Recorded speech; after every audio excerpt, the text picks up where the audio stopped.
हम ही नहीं बल्कि बिहार के बहुत लोगों से हमने पूछा भी जी। उन लोगों ने कहा कि नहीं, ये जो घटनाएं घटी है ये गलत है जी। बिना किसी को जांच परख किए हुए और उसको मार देना यह न्याय संगत नहीं है और तर्क संगत नहीं है। जहां तक तथ्य की सवाल है, तथ्य पर आधारित बातें होनी चाहिए। मैं जहां तक समझता हूं कि जो भी घटनाएं घट रही है उसमें से कुछ घटनाएं तो तथ्य संगत है, लेकिन जो निर्दोष को मारा जा रहा है ये तर्क संगत नहीं है और ऐसा नहीं होना चाहिए। बात है कि पिस्तौल लहरा रहा था, ये तो सुनने सुनाने की बात है। अगर हमने अपने सुरक्षा के लिए अगर पिस्तौल लिया है तो अपने बचने के लिए तो पिस्तौल दिखाएंगे ही।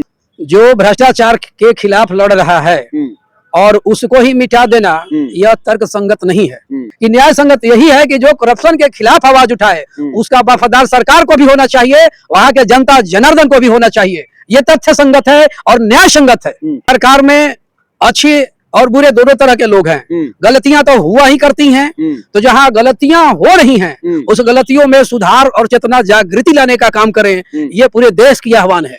नमस्कार दोस्तों, मेरे सामने जो शख्सियत हैं बहुत ही जाने माने शख्सियत हैं। दिल्ली में बड़े बड़े नेताओं के दिलों की धड़कन है। ये नाम है डॉक्टर एपी चैनपुरिया, रुद्राक्ष चैनपुरिया भी इनको कहते हैं लोग। लेकिन सबसे बड़ी बात है कि बाबा साहब अंबेडकर से लेकर के सरदार पटेल और सभी जाने माने लोगों पर जो हमारे राष्ट्र के धरोहर हैं तुरंत 2 मिनट में कविता तैयार कर देते हैं और दुखी हैं आज। और उसी मुद्दे पर जो है बातचीत होगी। जो एक निर्दोष बालक जो लड़ रहा था सत्ता के भ्रष्टाचार के खिलाफ, जिस तरह उसको मार दिया गया बिहार के आरा में भ्रष्ट पुलिस अधिकारियों के द्वारा। जी हाँ, मैं भरत भूषण तिवारी की बात कर रहा हूं। नमस्कार। जो घटनाएं बिहार में घट रही है, ऐसी घटनाओं को लेकर के हम ही नहीं बल्कि बिहार के बहुत लोगों से हमने पूछा भी जी। उन लोगों ने कहा कि नहीं, ये जो घटनाएं घटी है ये गलत है जी। बिना किसी को जांच परख किए हुए और उसको मार देना यह न्याय संगत नहीं है और तर्क संगत नहीं है जी। इसलिए मैं बिहार सरकार से मांग करता हूं, माननीय सम्राट जी से मांग करता हूं कि जो दोषी है उसको तुरंत सजा दी जाए। देखा जा रहा है कि सम्राट चौधरी जी के ऊपर भी अटैक हो रहा है।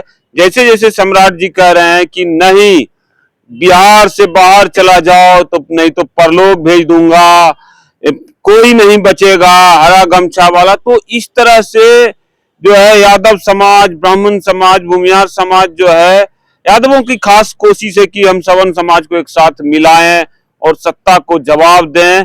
क्योंकि यादव समाज के 18 लोगों का सुना कहा जा रहा है कि एनकाउंटर हुआ है। तो अब यहाँ पर ये बात है कि बीजेपी जदयू भी 2 भाग में बढ़ती हुई नजर आ रही है। माननीय पूर्व केंद्रीय मंत्री अश्विनी चौबे ने साफ कहा है कि ब्रह्म हत्या का पाप लगेगा। तो इशारा सम्राट चौधरी जी या उनकी सरकार की तरफ है। शिक्षा मंत्री हैं तिवारी जी, उन्होंने भी कहा कि ये बहुत गलत हुआ है। और सबसे बड़ी बात, जनसुराज के जो कर्णधार हैं प्रशांत किशोर जी, वो तो एकदम से जो है एकदम अभियान छोड़ दिया। और आज भी एक बड़ी महापंचायत आज के डेट में आरा में हो रही है। क्या लग रहा है कि सम्राट की कुर्सी हिलने वाली है? देखिए, जहां तक तथ्य की सवाल है, तथ्य पर आधारित बातें होनी चाहिए। मैं जहां तक समझता हूं कि जो भी घटनाएं घट रही है उसमें से कुछ घटनाएं तो तथ्य संगत है, लेकिन जो निर्दोष को मारा जा रहा है ये तर्क संगत नहीं है और ऐसा नहीं होना चाहिए। क्योंकि जो निर्दोष है उसको मारने का क्या अधिकार है? जो दोषी है वो तो ठीक है जी, लेकिन इसमें जो निर्दोष आदमी मारे जा रहे हैं ऐसा नहीं होना चाहिए। ये हमारी आवाज ही नहीं है, पूरे हिंदुस्तान की आवाज है। नहीं, कभी का जब दिल दुखता है तो आवाज तो निकलता ही है। और दुख भरा आवाज जो है अभी सुनाएंगे आपको। पहले ये बताइए कि कवि महोदय की जो कहा जा रहा है कि पिस्तौल लहरा रहा था तो उसको गोली, तो कोई पिस्तौल, लाखों करोड़ों पिस्तौल हैं बिहार में, पिस्तौल की यहाँ तो फैक्ट्री है मुंगेर में। तो बताइए कि जो है पहले पिस्तौल जब किस किस को मारेंगे, कितने लोग अरेस्ट किए गए, कहाँ उनको जो है गोली मार दिया गया? देखिए, जहां तक ये बात है कि पिस्तौल लहरा रहा था, ये तो सुनने सुनाने की बात है।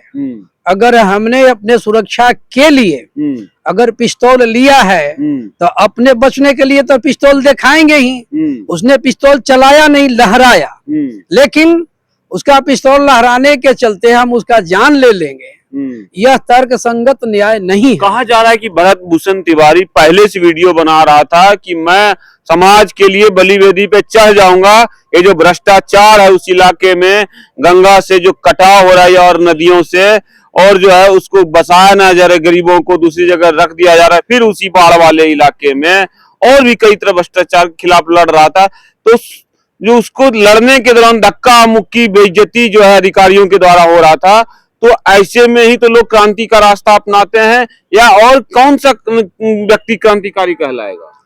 जो भ्रष्टाचार के खिलाफ लड़ रहा है और उसको ही मिटा देना, यह तर्क संगत नहीं है। ये पूरे देश में आह्वान होना चाहिए कि करप्शन तो करप्शन ही होता है, कोई भी गवर्नमेंट रही है। मैं किसी के पार्टी का पक्षधर नहीं रहा हूँ, और यहाँ तक ये बात कह देना चाहता हूँ कि अगर कोई गलत स्टेप लेता है, गलत करता है, तो ये न्याय संगत नहीं है। इसलिए कि न्याय संगत यही है कि जो करप्शन के खिलाफ आवाज उठाए उसका वफादार सरकार को भी होना चाहिए, वहां के जनता जनार्दन को भी होना चाहिए। ये तथ्य संगत है और न्याय संगत है। क्या लग रहा है कि ब्राह्मण भूमिहार समाज जिस तरह से आग बबूला है, गुस्से में कई लोग भयानक बातें कर रहे हैं, तो क्या लग रहा है, आप तो यहाँ जो है नेहरू जी के सामने खड़े हैं, ये बताइए कि क्या लग रहा है कि इन दोनों समाज को नाराज करके सम्राट जी की कुर्सी सुरक्षित रह पाएगी? ऐसा नहीं है। जहां सरकार में अच्छी और बुरे दोनों तरह के लोग हैं, गलतियां तो हुआ ही करती हैं, तो जहां गलतियां हो रही हैं उस गलतियों में सुधार और चेतना जागृति लाने का काम करें, ये पूरे देश की आह्वान है।